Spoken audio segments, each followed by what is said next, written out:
अब मस्तिष्क का रोग है तो अनुलोम विलोम, भ्रामरी, ओम, ओंकार और गायत्री का जाप, मेधा इष्टि से हवन। ये जो हवन कराते हैं ना, मेधा इष्टि से। फिर मस्तिष्क के रोगों में ओमेगा जबरदस्त लाभ करता है। ओमेगा सबसे अच्छा होता है सीबकथोन में, थोड़ा महंगा जरूर होता है, तो सीबकथोन का भी कैप्सूल हम आपको देते हैं। और न्यूट्रीला ओमेगा भी आपको देते हैं, जिसमें सीबकथोन फ्लैक्सीड दोनों होते हैं। अब ओमेगा ओमेगा एक जैसा नहीं होता है, सीबकथोन वाला हाई पावर वाला होता है, और सीबकथोन और फ्लैक्सीड दोनों मिला देते हैं तो ये मध्यम पावर का हो जाता है। खैर, ओमेगा देते हैं। इसमें हम बहुत ही ज्यादा किसी को मस्तिष्क के रोग हो जाए, डिमेंशिया, पार्किंसंस, पैरालिसिस, और बॉडी रेस्पॉन्ड ही ना करे। एक बच्ची ठीक ठाक थी, अब उसको करीब 15 दिन या 20 दिन हो गए भर्ती हुए, और पहले आई तो ऐसे ऐसे हिल रही थी, ऐसे ऐसे, मुझे, और बोल नहीं पाती थी। उसकी मां मुझे बता रही थी कि ये कहना चाह रही है, मुझे अच्छा होना है और मैं अच्छा होकर के जाऊंगी, मुझे विश्वास है। पूरी हिल रही थी। अब मैंने उसको 20 दिन के बाद देखा है, उस बच्चे को करीब 50% लाभ हो गया। ब्रेन और नर्वस सिस्टम का डिसऑर्डर हो गया था, कुछ दवाई खिला दी ऐसे एलोपैथी की, और वो बेचारी बेटी की जिंदगी नर्क बन गई। अब उसके माँ बाप बोले जी कुछ भी हो जाए, हम अपने बच्चे को ठीक ही करके लेके जाएंगे। उसका कल बर्थडे था। स्वामी जी मुझे आशीर्वाद दे दो, कल थोड़ा बोल पा रही थी। अब मैं आधी अच्छी हो गई हूं, अब मैं हाथ पकड़ के चलने लग गई हूं अपने माँ बाप का, अब मैं अपने पैरों पर चलना चाहती हूं। हौसला तो होना चाहिए, हिम्मत तो होनी चाहिए।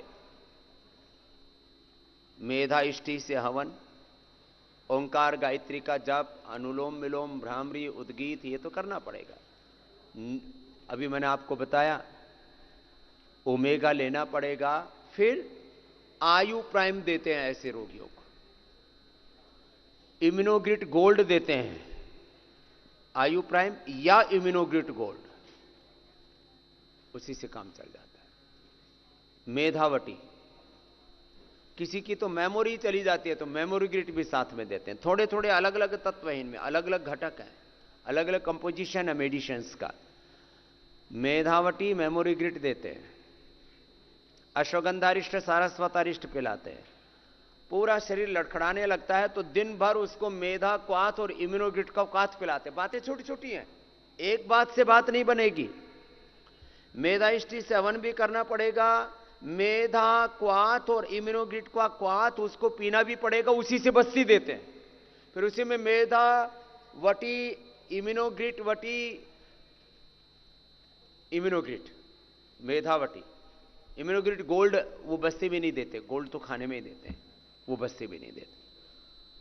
वो इम्यूनोग्रिट और मेधा का बस्ती भी दिया उसको। फिर सिरोधारा करवाया, जो अब यहां शुरू हो रही है, अब ये सारी प्रक्रिया, सिरोधारा भी करवाया, नस्य भी करवाया, नस्य बहुत जरूरी है। अब बताओ, अब एक साथ इतनी बातें, मैं यही काम करता हूं। जब मैं रोगियों को देखता हूं तो एक नजर में सारी बातें मेरे सामने होती हैं, उस समय मैं उसमें पूरा खोया हुआ होता हूं।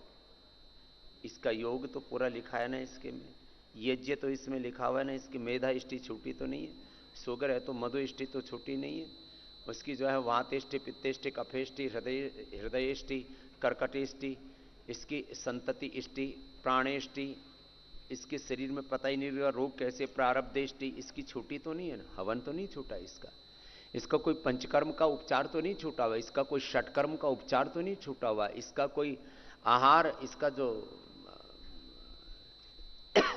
जैसा इसको खाना खान पीन रखना चाहिए वैसा तो पूरा, इसका उपवास तो नहीं छूटा इसका।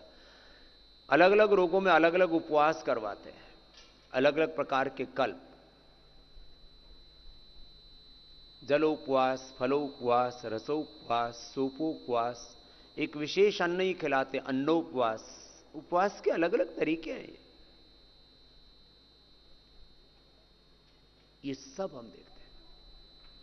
अब अकेले मस्तिष्क के रोगों के लिए मैंने बताया, अश्वगंधा अरिष्ट बताया, सारस्वत अरिष्ट बताया, मेधाक्वाथ बताया, इम्यूनोग्रीट बताया, बस्ती बताई, सिरोधारा बताई।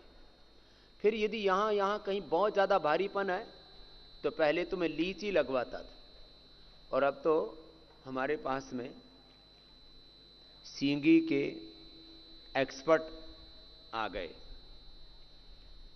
उनसे बहुत ज्यादा यहां भारीपन है, पूरा भारी है, तो एक सींगी इधर लगा दी।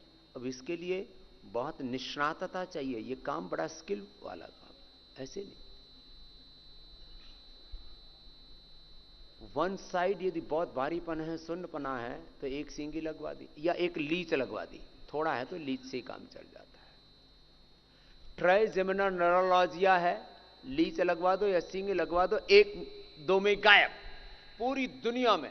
और लोग आकर के बोलते थे, अजी मेरे को वो दर्द है जो सलमान खान को था, ऐसे ऐसे आके बोले, मेरे को वो दर्द है जो सलमान खान को था, क्योंकि बहुत कम लोगों को होता है, करोड़ों में किसी एक को होता है ट्राइजेमिनल न्यूरोलॉजिया। यहां से दर्द चलता है, फिर यहां दांत तक आता है, आदमी को एकदम पागल जैसा बना देता है ऐसा। तो खैर, मैं मस्तिष्क रोगों के बारे में बात कर रहा था, और मस्तिष्क रोगों के लिए एक बहुत बड़ा उपचार है, वह है गुरु और भगवान में विश्वास। नींद नहीं आती, मेरा मन नहीं लगता है, मैं बेचैन हूं, मेरा सुसाइड करने का मन करता है। कल ही एक बच्चे को मैंने बहुत प्यार से समझाया, बोले जी बच्चा बहुत होशियार है, हर काम में सबसे आगे रहा करता था, लेकिन अब जब भी ये बात करो मरने की बात करता है। मैंने उस बच्चे को थोड़ी देर तो बात की, मैंने कहा बेटा आप इतने होनहार बालक हो, इतने सुपर जीनियस हो, आप ये मरने की बात क्यों करते हो? मरना तो जिस दिन मरना होगा तो मर ही जाएगा, कुछ जीने की बात कर ले बेटा। खैर मेरी बात उसको समझ में आ गई, उसने प्रतिज्ञा की। मैंने कहा कुछ चीजें जो नहीं करनी है उसको 100% डिलीट कर दो लाइफ में। नो एंट्री फॉर नेगेटिविटी, नकारात्मकता के लिए मेरे भीतर कोई जगह नहीं है। गुरु और भगवान में विश्वास, ये डिप्रेशन का, स्ट्रेस का, एंजाइटी का, मस्तिष्क के रोगों का 100% समाधान है। ऐसी एपिलेप्सी है, एपिलेप्सी के लिए लोग जिंदगी भर की दवाई खाते रहते हैं, यही उपचार है जो अभी मैंने बताया। Stress, anxiety, depression, epilepsy, dementia, Alzheimer, बहुत बड़ी बड़ी बीमारियां हैं आजकल, ये किसी को कुछ भी हो रहा है। अटेक्सिया भी ठीक होता है। अचानक गर्दन ऐसे होने लगती है, अचानक हाथ ऐसे होने लगता है, पूरा शरीर ऐसे होने लगता है, बहुत एकदम झटके से लगते हैं, बहुत बुरी हालत होती है। ये सब कुछ मिटेगा तुम्हारा। ये तो मैंने कुछ यहाँ के रोगों की